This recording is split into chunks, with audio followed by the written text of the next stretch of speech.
what's up guys? As everybody knows, this weekend was Memorial Day weekend, and I've been putting off this video for quite a while. One reason being that it's kind of hard to talk about this subject, and I didn't want to have to do any updates. I don't want to add any more guys to this list. With Memorial Day is when we celebrate those that have paid the ultimate sacrifice in serving this country, and there seems to be two arguments going on right now. One being, don't celebrate the deaths of your friends, of the people that served. And there's the other side that, hey, they would have wanted you to celebrate. They would have wanted you to have fun. So celebrate this day in remembrance of them. And the latter is how I choose to see it. Now in this video, I'm going to go over the guys that I personally served with that were my friends that have paid the ultimate price, whether it be in combat, training, or an accident outside those. So my first would be my first duty station, which was Fort Hood, Texas. I was in Bravo Company, 2nd Battalion, of the 227th Aviation Regiment at Fort Hood, part of the 1st Cavalry Division. And this was my first experience at losing somebody that I knew, and his name was Bryan Abercrombie. He was just overall a good dude. Everybody liked him. He was friends with everybody, and he was always striving to be the best crew chief. He always wanted his aircraft to look the best, being clean, and his logbook being clean. One thing I remember working with him is he would usually have a dip in, but it always seemed kind of awkward because he would have a huge dip in and his lip would always be sticking out, and you could always see it. And like, dude, why don't you take a smaller dip? But, that's what he liked. I remember one NTC rotation, that's the National Training Center in California, Fort Irwin. He was flying his ass off, and he ended up getting an award that rotation for the amount of missions that he did. One night, we were wondering what was taking Bryan so long to close out his logbook after everyone came back from flights, because we were all done. We were sitting in the tent, chilling, right, warming up. And one of the sergeants there, I believe it was Sergeant Q. Q had told somebody to go out there and check on him, see if he needed any help finishing up his logbook, so we could all get to bed and get our crew rest that we needed, right? Well, no sooner did he tell someone to go do that than the tent flap opens up and Bryan sticks his head in. We looked at him and everyone looked at each other like, what's going on? And Bryan's face looked like he had a bunch of makeup on, like the, what's that base coat that women put on, the concealer stuff.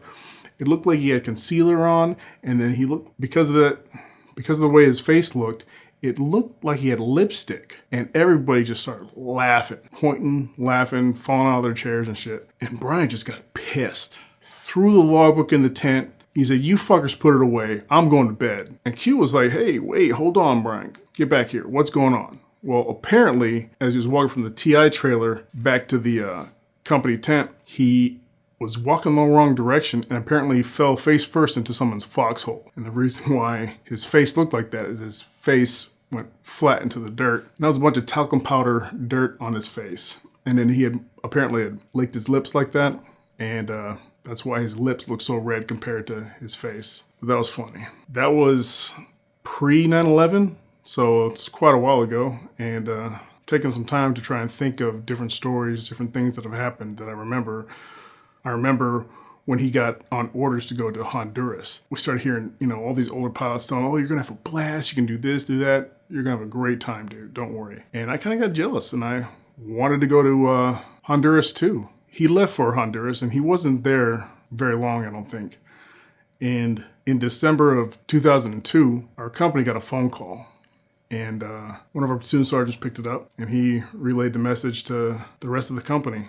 And he got all the crew chiefs in the crew chief office. And I think there was only maybe one new guy that didn't know Bryan at the time. So he made the announcement that Bryan's aircraft had went down and Bryan didn't make it. I really didn't know how to feel with that being the first time I had to experience that. Apparently they had flown away from home station, and it was a night flight. On the way back, weather was going to come and was going to ground, and they wouldn't be able to reach back to the home station. And they decided to take off and try to beat the weather back home. Well, as they were trying to beat the weather had caught up to them, and they had hit either side of a mountain or a hill and rolled down, and it was heavy vegetation. So it took a couple days for them to find the aircraft. After our company was notified, Tune Sergeant said, hey, the funeral is going to be here. If anybody wants to take off and go, you're more than welcome to. And me and one of my best friends, Darrell Tucker, we went with one of our maintenance test pilots, Mr. Bailey, and we drove to his funeral to attend. And that was my first military funeral. I remember when we got there, we're in our Class A's, and we meet Bryan's family. And his mom was like, oh, hey, you're Bryan's friend. She was so glad to see everybody. And it was kind of like she was detached from what had happened. And it wasn't until the funeral detachment, the guys that fold the flag, they folded the flag, they handed it to the commander of the detail, and then that commander, he presented it to Bryan's mom. And when he presented it to Bryan's mom, she lost it, and everybody else lost it as well. It's pretty tough. Shortly after that, I PCS'd to Fort Campbell and assessed for the 160th. And I was already online for a few years at this point, and we had gotten a new class of graduates from Green Platoon. One of the kids was a go-getter. He had a lot of promise, and it was the first soldier put under me that I was responsible for, that I had trained and all that, right? His name was Jeremy Hoffman, and he was a good kid. And he was getting ready to go to his first deployment in Iraq for GWAT. And I remember at the time, I told him, hey, go out, have fun. There were some parties, guys were going down to Nashville and stuff to live it up. But I said, don't party too hard. You got your pallet build, and then you're going to be going to your first deployment. He was like, Roger that, Sergeant. I'm not going to do anything stupid. And that was a Friday. So Saturday morning, I was just getting up. And at the time, I was like one of the only NCOs living in the barracks. I'm a single soldier, I heard a knock at the door. But I opened the door, and it was the whole squad, and they asked me, hey, have you seen Jeremy? We can't find him. I'm like, huh. I haven't heard from him, haven't seen him. I just got up, so, let's go look. Looked around the barracks, couldn't find him outside the barracks where, guys usually wash their cars. He wasn't there. I'd gotten a bad feeling. All those guys had been partying with him that prior night, so I asked them, where's the last place you guys saw him? And they said that they had stopped at somebody's house, and everybody pretty much chilled there until the morning and left. When everybody got up to leave, Jeremy was already gone. So they had no idea where he went. That's why they came and asked me if I knew where he was. So none of us can find him. He's not answering his phone. So I call up my buddy Mark, who was over me. And I'm like, hey, dude, we've been looking for Hoffman for quite a while. We can't find him. Do you know where he is? Or should we stop looking? Mark took a second, and he said, yeah, you guys can stop looking. I'm coming back from identifying the body, and Jeremy's gone. Apparently, he had been drinking. He was sleeping it off, but sometime in the middle of the night, he got a phone call or a text or something, and he got up and left the house while everybody else was asleep. And he was driving on the road, and he was turning a corner. I don't think it was a blind corner, but him and another vehicle ended up hitting each other head on, and Jeremy didn't make it. And that was pretty tough. The memorial service for him, where the first sergeant starts calling out the soldiers in the squad and everybody that's present, says here. And then the last person that they call for is the soldier that's lost. And they keep calling his name, and then he's called out of ranks. That was tough. It's tough now to talk about it. Remembering all the other memorials that I sadly was a part of, deployed and at home. There wasn't too many at home, mostly deployed, but it sucks nonetheless. Had another protege shortly after Jeremy, and he ended up leaving the 160th and going back to the 101st. And he had deployed, obviously a few times. And I remember after he left the 160th and went to the 101st, I remember being in a movie. I forget the movie, but I saw him there. And it was a good little reunion. Shortly after that, his unit was flying some helicopters. And on the route, they ended up going invert IMC. And it was a flight of 3. 2 of the aircraft recovered, and his aircraft ended up hitting some wires and then burning into the ground. But I was deployed at that time. It was me and a couple other guys that that knew him well when we got the word that his aircraft went down, and that bummed me out for the rest of the deployment. Then in 2009, there was another aircraft accident that happened during some high altitude training in Mount Massive, and the two crew chiefs on that aircraft were PJ, or Paul Jackson, and Chad Tucker.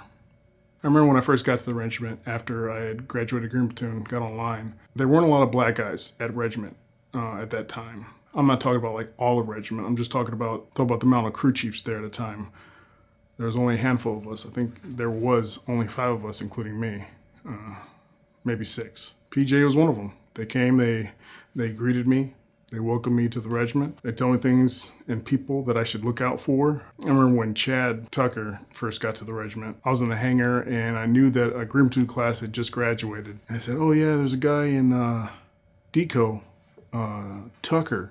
He's one of the guys that went to DECO. And I was like, wait a second, Tucker? And I knew a dude named Tucker, Darrell Tucker, the guy that went with me to Bryan's funeral. I just was like, oh shit, Tucker's here? And he didn't even tell me he was coming to the unit? So I went down to DECO and I just yelled out, where the fuck is Tucker? Tucker better get in front of me right fucking now. Paul comes running up, stands in front of me, he's like, I'm Tucker. And I'm looking like, what? You're not the Tucker.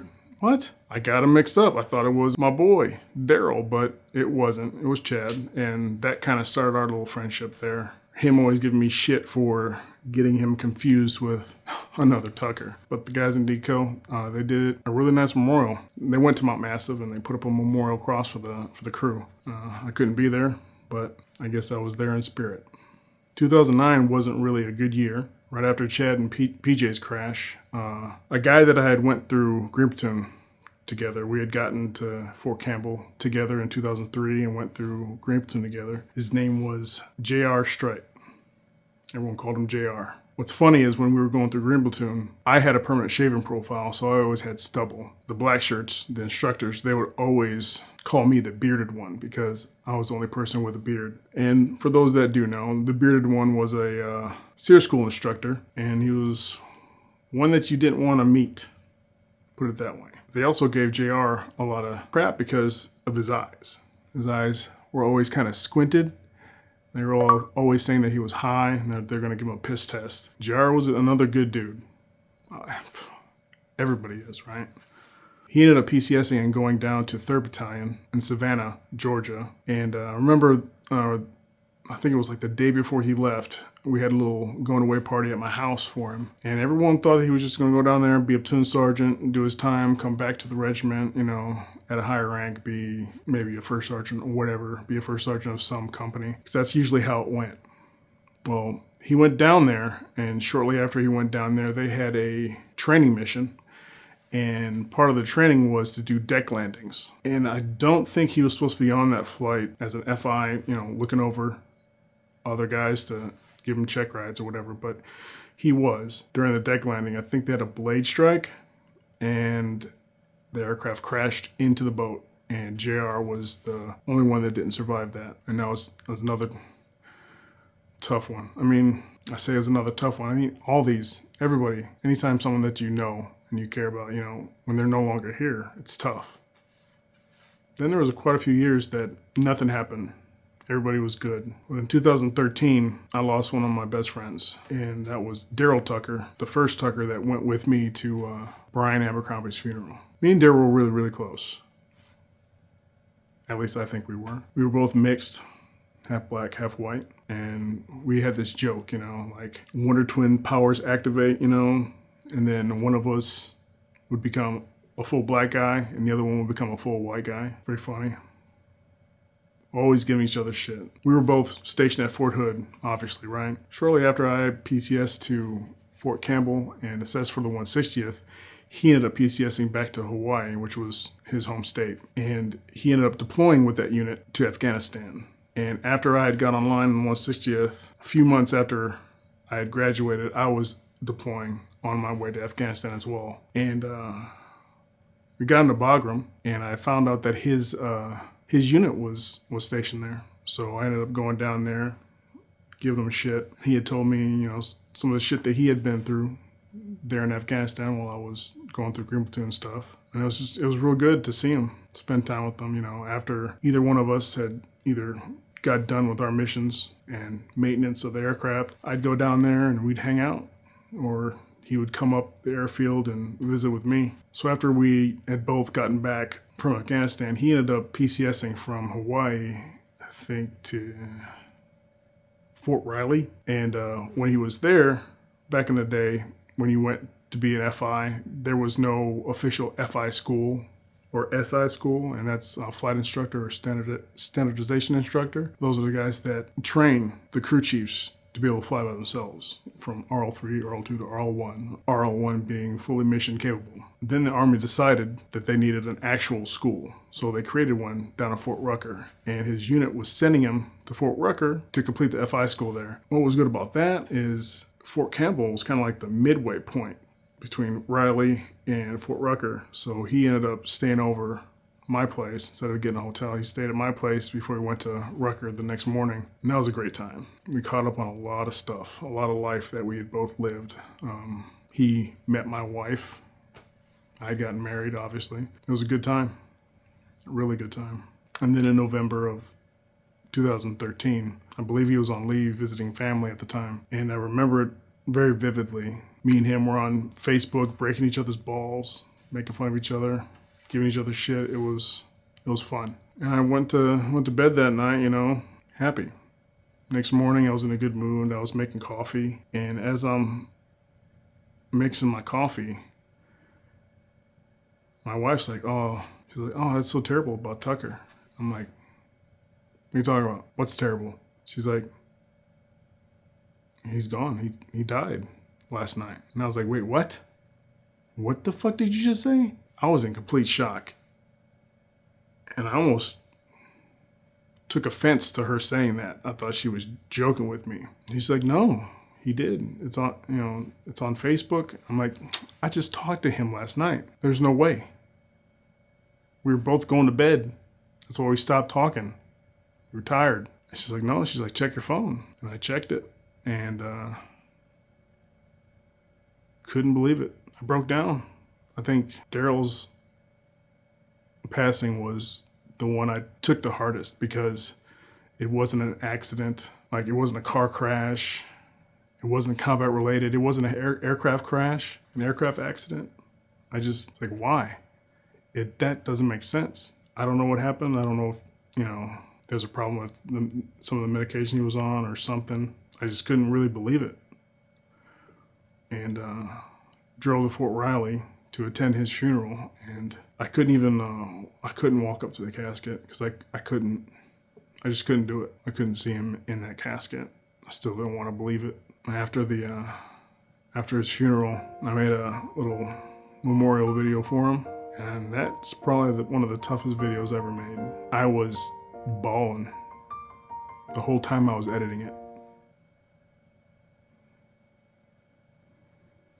He meant a lot. He's like the brother I never had, really. It's crazy seeing his kids all grown up with kids of their own. They look exactly like him. It's crazy. But on a family vacation, we went to Hawaii. It was an awesome vacation. We stayed on Oahu, drove out to the west side of the island where he's from, to a beach that he frequented often. And I threw out a lay for him. I always wanted to make a video and put that footage that I recorded of me, putting the layout in the water for him. I just never could make myself do it, I guess. And I guess now's the time, right?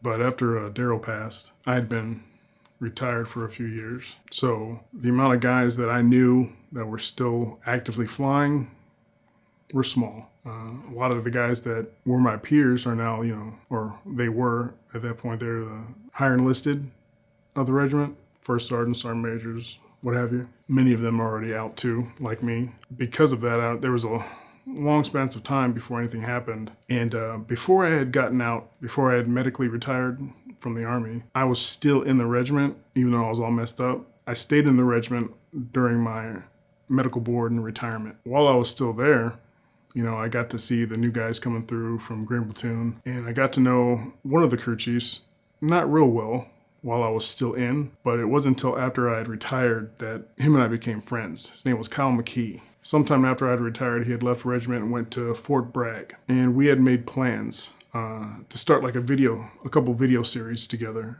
One of them was going to be drunk religion, kind of like the whole drunk history thing, but instead of the history, doing it religion. We thought that'd be pretty funny and might get popular. And there were a couple of videos that we wanted to do, but never got around to it. I had thought that he was at Bragg for quite a while. While he was at Bragg, we were always talking back and forth, either on the phone, text, or messaging, whatever, right? And then things kind of fell off, and I didn't know what happened. I didn't know where he was or what he was doing. I thought he was still at Fort Bragg, but apparently he wasn't. In November of 2020, I remember the night prior, I had heard about an aircraft crash that happened in the Sinai in Egypt, and I was sitting there thinking in my head, like, do I know anybody in Sinai? And I thought, no, I don't know anybody in Sinai. I mean, it sucks that people lost their lives regardless of knowing them or not knowing them, right? But I thought it was good. I didn't think that crash was going to affect me. And then the next morning, I was dropping my boys off at school, and then got the whole car rider line where you got to stay and wait for the people to open the door and let your kids out. And while we were waiting, I got a message from another crew chief that I'm friends with, and he's like, "Hey, did you know Kyle? Kyle McKee? Don't tell me he was on that aircraft in Sinai, because he's at Bragg, right?" And he's like, "No, I'm sorry to say, but he was on that aircraft, and that sucked. My boys were in the car, and I broke down in front of them. I tried to hold it until they were out of the car, and I was on my way home, but I couldn't hold it anymore. And they asked me what happened, and I had to explain to them. I didn't want to burden them with that, but I miss all those guys, I miss Bryan's optimism. I wish Jeremy could have reached his potential. Same with Angel, Chad, PJ, JR, Daryl, and Kyle. I miss you guys, and I guess I'll see you when I get there.